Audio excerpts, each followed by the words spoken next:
Kalian hanya mengenal Pancasila dari 5 dasar negara, tapi tidak dengan proses lahirnya Pancasila. Alah, paling proses lahir itu kayak rapat OSIS pada umumnya. Enggak, men. Lu salah, men. Terbentuknya Pancasila itu tidak seperti rapat-rapat yang biasa kita lakukan pada umumnya. Enggak. Dan prosesnya pun cukup rumit.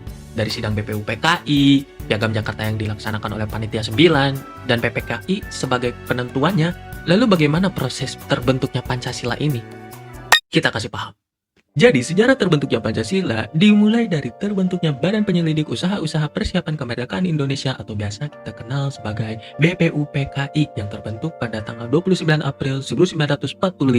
Upacara pembukaan sidang BPUPKI dilaksanakan pada tanggal 28 Juni 1945 dan sidang pertama BPUPKI dilaksanakan pada tanggal 29 Mei 1945 sampai dengan 1 Juni 1945. Dari sidang pertama, mereka menguraikan berbagai hal tentang konsep negara, masyarakat, pemerintahan, serta hal-hal yang berkaitan dengan posisi bangsa Indonesia terkait dengan bangsa yang lain, serta arah bangsa Indonesia menuju merdeka.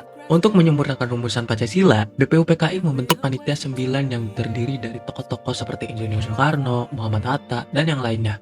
Dari hasil rancangan tersebut, Muhaymin mempopulerkan kesepakatan ini dengan nama Piagam Jakarta.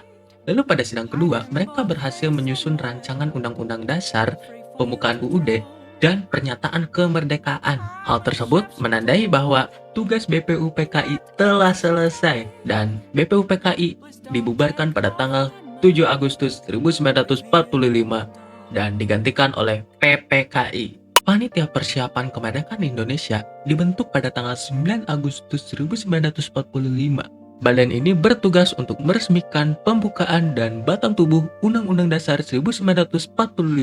PPKI ini juga bertugas untuk melanjutkan pekerjaan-pekerjaan BPUPKI, yaitu mengurus pemindahan kekuasaan dari Jepang ke Indonesia, serta mempersiapkan berbagai hal yang berkaitan dengan tata negara Indonesia. Setelah Indonesia merdeka, PPKI mengadakan rapat dan mengesahkan Pancasila sebagai dasar negara yang sah. Pengesahan ini terjadi pada tanggal 18 Agustus 1945 dan bersamaan dengan disahkannya Undang-Undang Dasar 1945. Dari peristiwa tersebut, kita bisa mengambil nilai-nilai Pancasila yang masih tercermin di antaranya persatuan, keadilan, dan musyawarah. Mengapa nilai tersebut masih relevan? Karena kita hidup di negara yang penuh dengan demokrasi. Tanpa adanya musyawarah, mungkin suatu kegiatan tidak bisa berjalan dengan lancar tanpa adanya diskusi. Pelajaran yang kita bisa ambil di sini adalah kita harus bisa mengungkapkan pendapat kita diri sendiri dan saling hormati pendapat orang lain. Sekian dari saya. I'm signing out. Peace.